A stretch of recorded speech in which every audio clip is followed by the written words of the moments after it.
défaite programmée pour le moment de Lyon après une défaite à Dijon. Première réaction autour de cette rencontre, Dominique Sévrac. Si vous faites une analogie avec le Paris Saint-Germain, c'est plus grave. Parce que là, vous sortez d'une défaite également à Dijon. Paris sortait d'une défaite à Monaco. Que la Ligue des Champions va arriver. Puis vous dites à Paris, bon, il n'y a pas Thiago Silva, il n'y a pas Pastore, il n'y a pas Maxwell. Là, c'est quoi les réserves derrière tout ça? Bon, certes, Fekir s'est fait réopérer. C'est le même entraîneur, il n'y a pas une nouvelle méthode. Unai Emery débarque à Paris, là, Bruno Genesio était déjà là. Donc là, franchement, ça sent mauvais, notre affaire lyonnaise. Oui, mais au-delà du constat, les explications? Les explications, c'est-à-dire que les premiers matchs de Lyon ne m'ont pas convaincu parce que offensivement, il n'y a rien. Fekir ne peut pas jouer dans le système de 4-3-3. Lacazette est un attaquant de quartier, comme vous le savez. C'est-à-dire que c'est pas l'attaquant de la France. C'est un attaquant du quartier de Lyon. C'est extrêmement péjoratif ce que vous dites, et je tiens à dire que vous le dites sans doute au second degré, Dominique Sévrac. Il y a les attaquants un attaquant de quartier, Lacazette, qui est attaquant de la France. Oui, mais ça veut rien dire. Karim Benzema est attaquant européen. Je sais pas, moi, les attaquants en France, vous en trouverez, et puis les attaquants de quartier. Voilà. Bon, tour de table avant d'écouter Willy Maisonnas, qui est le spécialiste lyonnais et qui lui-même livrera son analyse de ce soir, mais également de la défaite de Dijon. Bernard, quoi Genesio? Genesio, c'est pas un entraîneur, Pascal. Alors ça, c'est peut-être le système Olas, et ça sera intéressant d'écouter Willy Maisonnas là-dessus. Bernard Léonce, très rapidement. Une saison, tu l'as réussi durant l'avant-saison, c'est-à-dire pendant la période du marché des transferts, et je trouve que tout n'a pas été vraiment réussi.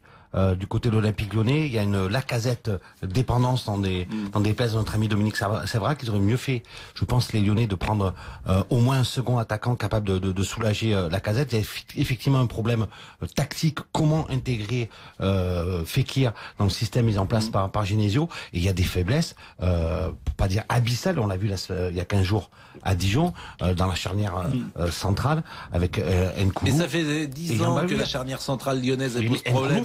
Il y avait une petite les dernières, arrêtez. Pascal, je vous rappelle que Nkoulou vient d'arriver quand même à Lyon. Il y a des problèmes au niveau du recrutement et Lyon le paye très cher. Ce soir, la charnière centrale, c'est Yanga Mbiwa et ce n'est pas Nkoulou qui est sur le terrain. Je sais. C'est Mouktar Diakabi, et sans doute un des meilleurs défenseurs, et c'est peut-être ça le plus inquiétant, un des meilleurs défenseurs cet après-midi, parce que Morel est totalement dépassé sur son côté gauche. Il n'apporte strictement rien offensivement, et défensivement il est battu à chaque fois. Raphaël est très moyen, et Yanga Mbiwa pas franchement rassurant, avec beaucoup d'approximations dans son jeu. D'ailleurs, c'est lui qui est au marquage de Sertic, et il ne saute absolument pas.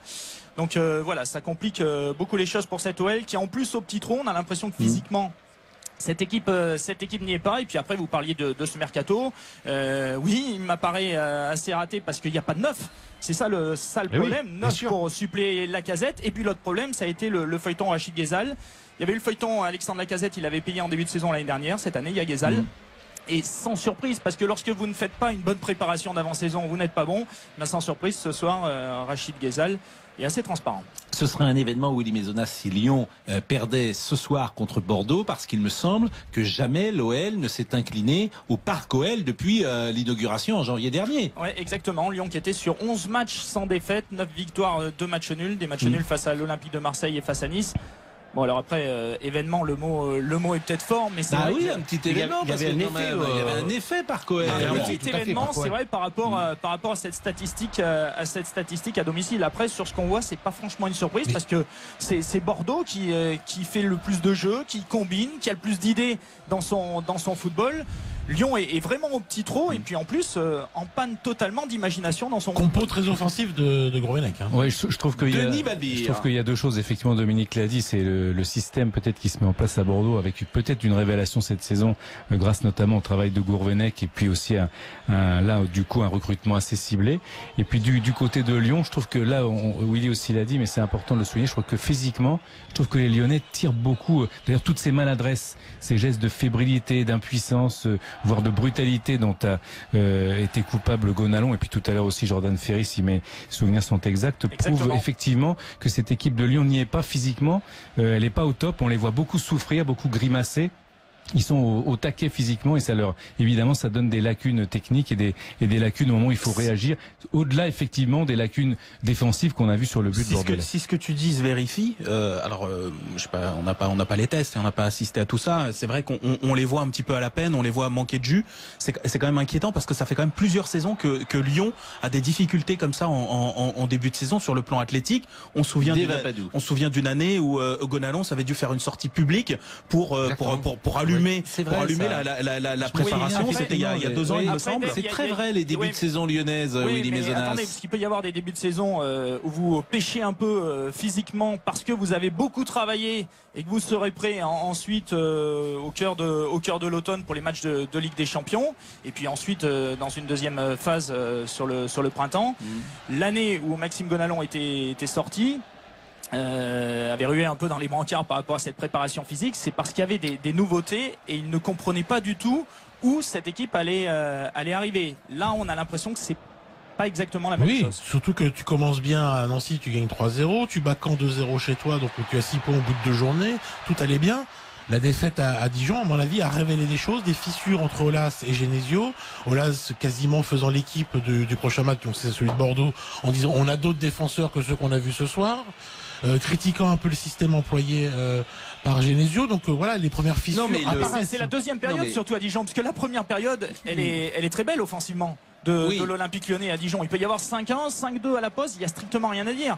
C'est et on va rappeler, à mon sens, aussi un élément important, Willy, c'est que l'un des défenseurs centraux, si je ne m'abuse, qui a été engagé à l'OL, s'est fait exclure en CFA et a pris 2 matchs. Oui, et puis il est responsable sur sa responsabilité engagée sur le premier but. Et sur le deuxième également, puisqu'il est exclu très logiquement pour une vilaine faute. Ça montre aussi que ce défenseur argentin jeune est bien en phase d'adaptation, pas forcément très bien dans sa tête. Mamana. Et derrière, Mamana, exactement. Et derrière, le coup franc grenoblois donne but. Donc voilà, début compliqué à l'OL pour Mamana, mais bon. Il a 19 ans, il découvre un autre championnat, un autre univers même, j'ai envie de dire, parce que ça va au-delà du terrain. Donc ça, c'est un peu plus compréhensif. Willy Maisonnaz avec nous en direct du Parc OL. Je rappelle que Lyon est mené 2-1. C'est l'un des événements de la soirée. Ce serait la 2e défaite consécutive de Lyon. Lyon qui va jouer ce mercredi en Ligue des Champions contre le Dynamo de Zagreb avant de se déplacer à Marseille. Ce sera dimanche sans prochain. Gonalons, donc. Sans Gonalons, qui va prendre cher, hein. Parce que, à mon avis, il prendra 3 matchs. Hein. Oh oui, minimum. Je vous propose de marquer une page de publicité et de reparler de Lyon et notamment de Bruno Genesio et du système lyonnais avec les entraîneurs. On reproche parfois à Aulas de mettre des gens qui sont un peu à sa botte, entre guillemets, et ça manque peut-être de caractère sur le banc. À tout de suite.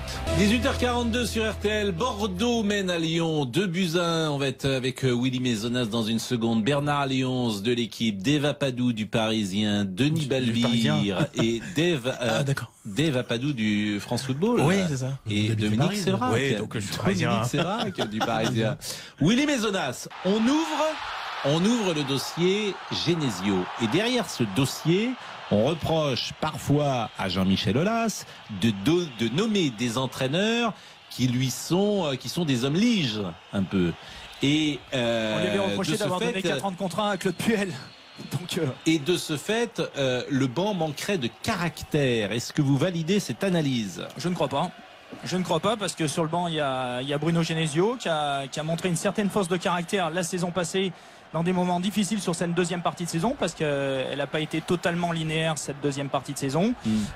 Et ensuite, il y a des hommes comme Joël Batz, par exemple. Non, mais convenez que c'est pas un entraîneur qui a Pascal, un on peut pas aujourd'hui. On peut pas aujourd'hui parce que Lyon a perdu à Dijon et que Bordeaux mène à Lyon, dire que Genesio n'est pas un entraîneur. Il a amené son équipe en Ligue des Champions, il a repris son équipe d'Hubert Fournier qui était à la rue. Je pense, Denis, que c'était facile de succéder à Hubert Fournier. C'est pas, non, pas forcément. Je suis pas aussi sûr que vous, Dominique. Le joueur de Lyon qui était Lacazette. Avant cette défaite qui se dessine, parce qu'il y a Bernard Lyons, 5 grosses minutes dans le temps réglementaire, c'est la sortie médiatique avant ce match de Pepito Genesio qui m'a énormément. Pourquoi vous dites Pépito Genesio? Parce qu'à un moment, il dit dans sa conférence de presse. Et pourquoi vous l'appelez Pépito? Je vais vous expliquer, Pascal Pro. Il dit dans la conférence de presse, il dit de toute façon, le gros problème à Lyon, c'est que chaque fois que ça gagne, c'est grâce au public, c'est grâce au Parc OL, c'est grâce aux joueurs, c'est jamais grâce à moi. Et quand ça perd, c'est toujours à cause de moi. Ça serait différent si on m'avait appelé Sanchez ou Munoz ou Ramirez.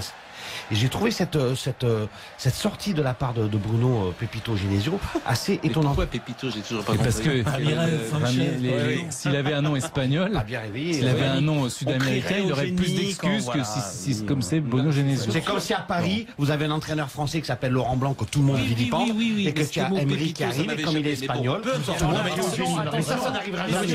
n'arrivera jamais. J'ai l'impression, excusez-moi, mais il y a un traumatisme. Alexandre Lacazette qui est en train de sortir du terrain. Oui.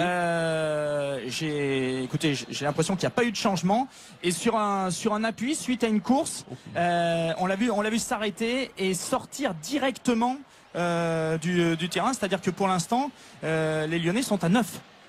Les Lyonnais sont à 9. Il y a le coup d'envoi de la Ligue des Champions mercredi, et Alexandre Lacazette a l'air. Il est peut-être revenu trop vite aussi. Pourquoi il est revenu alors qu'il est blessé à Dijon? Mais on oui, en parlait tout à il y a l'heure un truc parce qui est que pas vous clair. n'avez pas de numéro 9, et que la blessure était, selon en tout cas le staff médical, beaucoup moins grave que prévu. Pourquoi le parallèle C'est l'histoire de. Vous savez, il sort comme Gourcuff était sorti. Oui. Et je me demande si le staff lyonnais ne pousse pas à jouer trop vite ou à revenir trop vite. Willy Maisonnas. Bah écoutez, là visiblement, il pensait ne pas jouer avec Alexandre Lacazette. Il ne pensait pas jouer avec Alexandre Lacazette pour ce match-là. Oui. Au tout début de la blessure de l'attaquant lyonnais. Et puis ensuite, lorsqu'il y a eu les premiers examens, alors que Maxwell Cornet est présent dans la surface de réparation, il a trop attendu. Et finalement, ce ballon sera contré. C'était une balle d'égalisation pour les Lyonnais. C'est génial. Comment? S'ils égalisent à 9 contre 11, c'est des héros quand même. Ah ouais. Mais là, on n'était pas loin. Non, mais il y a dans la sortie de Lacazette la même expression que celle de Gourcuff. Comme s'il se disait, ben voilà, c'était évident que j'allais rechuter. C'est une interprétation que je fais. Si Alexandre Lacazette sent qu'il ne peut pas jouer ou qu'il n'est pas prêt pour jouer avec toutes les échéances. Mais les joueurs, ils veulent toujours jouer. Avec toutes les échéances qui arrivent. Il est suffisamment expérimenté pour dire écoutez, on va attendre, on va laisser passer ce match-là. En tout cas, vous dites non, Willy, parce que les joueurs veulent toujours jouer, hélas. En tout cas, c'est le résultat de l'intersaison, on en a parlé tout à l'heure. C'est quand même incroyable, et on peut se faire la même réflexion d'ailleurs sur le PSG. Oui, c'est quand même il y a un parcours très parallèle. Oui, exactement, c'est quand même incroyable qu'à ce niveau-là de puissance, alors évidemment Paris au-dessus de Lyon, mais Lyon doit quand même jouer quand même dans cette catégorie-là, d'un club qui va jouer la Ligue des Champions, d'un club dont l'ambition est au moins d'être sur le podium, sinon deuxième. C'est quand même incroyable que Lacazette n'ait absolument aucun remplacement. Ce qui est aussi incroyable, elle est là l'erreur. Et d'ailleurs, on en parlait de cette erreur dans le mercato estival des Lyonnais bien avant la sortie d'Alexandre Lacazette. On en parle depuis le 1er septembre. Mais c'est inconcevable de partir dans une saison où il y a la double vie si éprouvante, on le sait, Ligue 1, Ligue des Champions, lorsque vous avez en plus des objectifs dans cette Ligue 1 et dans la Ligue des Champions, faire beaucoup mieux que la saison passée avec un seul attaquant. Mais Willy, je me demande si tous ces errements concernant le marché des transferts et pas la résultante de la redistribution des cartes qu'il y a eu un petit peu en coulisses avec l'arrivée, le retour de Gérard Rouillet, le champ de compétences de Bernard Lacombe qui a, semble-t-il, été réduit, etc., etc. Et le troisième but bordelais. Et le troisième but bordelais, c'est Jérémy Ménez, sur une frappe qui a été contrée, qui vient lober Anthony Lopez. 3 buts à 1 donc pour les Girondins de Bordeaux face à un Olympique Lyonnais à 9 dans cette fin de match. On le rappelle, après l'exclusion de Maxime Gonalon et la blessure d'Alexandre Lacazette. 4 buts qu'on a pris à Dijon, 3 buts ce soir contre Bordeaux. Une page de publicité, c'est la crise à Lyon. Nous en parlons avec Willy Maisonnas. À tout de suite. À 18h50, on fait le match. Bernard Lyons de l'équipe, Dominique Sévrac du Parisien, Denis Balbir et Dave Apadou. Willy Maisonnas en direct du Parc OL. Lyon est mené 3 buts à 1. On n'était pas loin du 4e d'ailleurs. Pardon ? On n'était pas loin du 4e but girondin avec ce débordement de la Borde et Camano qui a repris. Et là, le bon arrêt d'Anthony Lopez. Anthony Lopez sans doute un peu coupable sur l'égalisation. On n'en a pas trop parlé, mais sur l'égalisation des Girondins de Bordeaux en première période. C'est le moins qu'on puisse dire, mais il n'est pas exempt de tout reproche, je trouve, Anthony Lopez ces dernières semaines. On va rappeler les buteurs. C'est Malcolm pour Bordeaux à la 33e minute qui avait égalisé après l'ouverture du score de Kaloulou. C'est Certic à la 71e minute qui donne l'avantage. C'est Menez qui vient de marquer à l'instant. Et ce qui a peut-être tout changé quand même, c'est l'exclusion de Gonalon pour un tacle assassin. Vraiment assassin, et il peut prendre 3. Il aurait pu lui briser la jambe. Il peut lui briser la jambe. Il peut lui briser le tibia. Ouais. C'est pas vraiment un tacle. Il met la semelle. Il met la semelle en opposition, mais très haut. Et qu'est-ce qui va se passer à Lyon? Est-ce qu'il y a risque d'implosion? Alors il y a un match mercredi soir contre Zagreb. Quatrième journée. Donc quatrième journée. Il y a une série de 7 matchs en 22 jours. Oui. Qu'est-ce que vous voulez faire? Il peut se passer. Que Michel Aulas après le match va parler de choses. Il va parler du PSG. Il va parler des quotas. Il va inventer une loi. Genesio peut être en danger ou pas? Pas tout de suite. Pas tout de suite. 4e journée de championnat. En tout cas, je ne l'imagine pas. En plus, ce n'est pas vraiment dans la culture lyonnaise. Vous le savez. Jean-Michel Aulas a mis beaucoup de temps la saison passée avant de se séparer d'Hubert Fournier. Donc très sincèrement, donc il se passera rien de ce qui était déjà un événement quand même. Gérard Houllier est là, il est conseiller. Est-ce que Aulas peut dire Gérard Houllier, tu viens sur le banc? Non mais écoutez, il pouvait pas avoir un rôle plus important à l'Olympique Lyonnais pour des raisons de santé.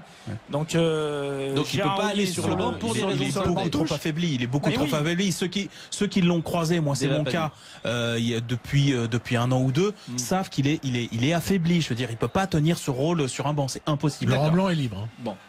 Ah, Laurent Blanc est libre, dit Dominique Sévrac. Visiblement. Il en fera pas une affaire d'argent. Non, mais ça peut être intéressant. Il en fera tout de même une petite affaire d'argent, tout de même. Non, jamais dans le football. Il reste quand même 1 minute, donc on va arrêter de parler de Lyon. Je pense qu'on a à peu près tout dit. C'est la crise à l'Olympique Lyonnais. C'est terminé. Et d'ailleurs, le coup de sifflet final, il restait 40 secondes dans le temps additionnel. Monsieur Buquet n'a pas attendu. 3-1 donc pour les Girondins de Bordeaux ici au Parc OL. Première défaite donc du club de Jean-Michel Aulas dans sa nouvelle enceinte. C'est Kaloulou qui avait ouvert la marque dès la 2e minute pour l'Olympique Lyonnais. Malcolm a égalisé à la 33e et puis ensuite l'exclusion de Gonalon a été un tournant dans ce match puisque 3 minutes plus tard, Certic sur un coup franc d'Ounas a inscrit ce 2e but bordelais et puis à 11 contre 9 après la sortie sur blessure d'Alexandre Lacazette, et bien c'est Menez qui a ajouté un 3e but pour les Girondins. Merci Willy Bezonas et bonne soirée du côté de Lyon. On va quand même dire un mot des Girondins de Bordeaux. On refait le match sur RTL. Bordeaux, parce qu'on parle beaucoup de Lyon, mais c'est peut-être aussi la qualité des Girondins de Bordeaux. Vous avez vu la compo? Un excellent début de saison. Mais oui, on regardait la composition d'équipe. C'est quand même un vrai choix d'aller à Lyon avec quatre attaquants quasiment. On va les citer. Menez, Roland, Ounas, Malcolm et les 2 milieux de terrain, Plasil, Vada, qui sont des vrais footballeurs. Ça veut dire que quand on va à Lyon avec autant d'ambition, moi je trouve que c'est quand même extraordinaire dans cette Ligue 1.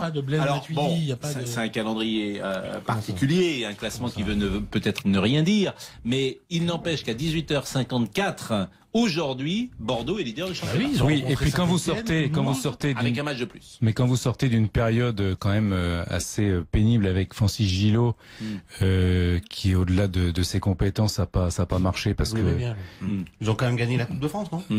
Non, mais c'est pour ça. Non, mais Dominique a mal compris. Gillot, après, il y a eu Sagnol. Oui, justement, il y a eu Gillot qui était en difficulté, alors que c'est un bon entraîneur. Je m'exprime mieux. Pour moi, il a fait quand même du bon travail, notamment dans l'éducation, dans le centre de formation avec Sochaux, etc. C'était autre chose. Là, Bordeaux peut-être trop grand pour lui. Après, Willy Sagnol, dans les méthodes, était spécial quand même, puisque Henri Sévet, avant de partir à Newcastle, a terminé en numéro 6, alors que c'est pas vraiment un 6. Donc c'était discutable. Là, on choisit l'homme providentiel, parce que Gourvenec, on l'a pas découvert aujourd'hui avec Bordeaux, on l'a découvert avec Guingamp. Il a emmené ce club en Europa League. Il fait un travail formidable au niveau du ressenti football. C'est un petit peu le pendant d'un Christian Gourcuff. Donc c'est l'entraîneur aussi qu'il faut saluer. C'est pas seulement la. Tout à fait. 4 matchs, 3 victoires pour Bordeaux. Une lourde défaite quand même à Toulouse. 4-1.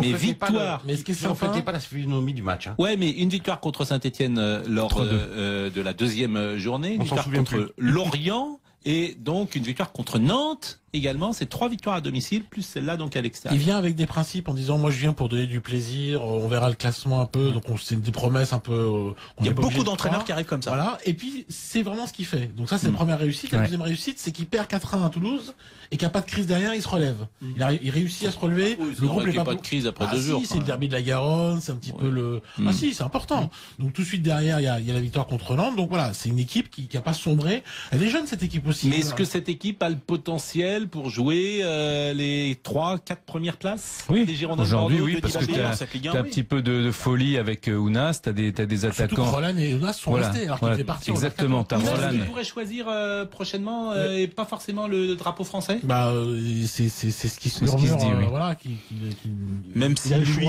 dit qu'il n'a pas choisi. Il est binational, on le répète, et il est franco-algérien. Il est franco-algérien, il pourrait préférer jouer avec l'Algérie que jouer avec la France. Comme Samuel Bouffal a choisi le Maroc. Exactement. T'as une base défensive. Je reviens un petit peu au terrain. Revenez au terrain. T'as une base défensive quand même jeune mais perfectible, mais également qui s'entend très bien. C'est complémentaire avec Carasso qu'on a vu beaucoup participer dans le match à Lyon et physiquement et techniquement et aussi dans la communication avec ses défenseurs. Donc pour moi, ça me paraît une équipe très équilibrée, très homogène et qui est un risque effectivement d'être, enfin un risque pas pour elle, d'être l'outsider de ce championnat. Je trouve que ce que je trouve le plus remarquable, c'est qu'on a dit qu'il avait pris une raclée contre Toulouse. Combien d'entraîneurs auraient été beaucoup plus prudents dans les choix? Je me souviens de Sagnol qui avait fait des bons débuts, un peu offensifs. Au premier vent contraire, il avait blindé la base arrière. Lui, il a continué à rester sur ses principes, même il les affirme, c'est plutôt bien. On était tous impatients de voir ce que Jocelyn Gourvenec serait capable de faire avec un petit peu plus de moyens qu'en avant Guingamp. On commence à avoir la réponse. Exactement, et il faut le saluer parce que Bordeaux joue sans sponsor, Pascal. Je sais que vous adorez ça. C'est un jeune entraîneur, c'est une remarque footballistique intéressante, et c'est un jeune entraîneur que Jocelyn Gourvenec. On parle de football, Dominique Sévrac, on parle de football. Effectivement, il faut l'encourager. Et puis Bordeaux, c'est une place forte du football français, donc c'est plutôt bien que Bordeaux revienne aux premières loges. Olivia Leray est dans le studio, nous la saluons. Le flash dans une poignée de secondes.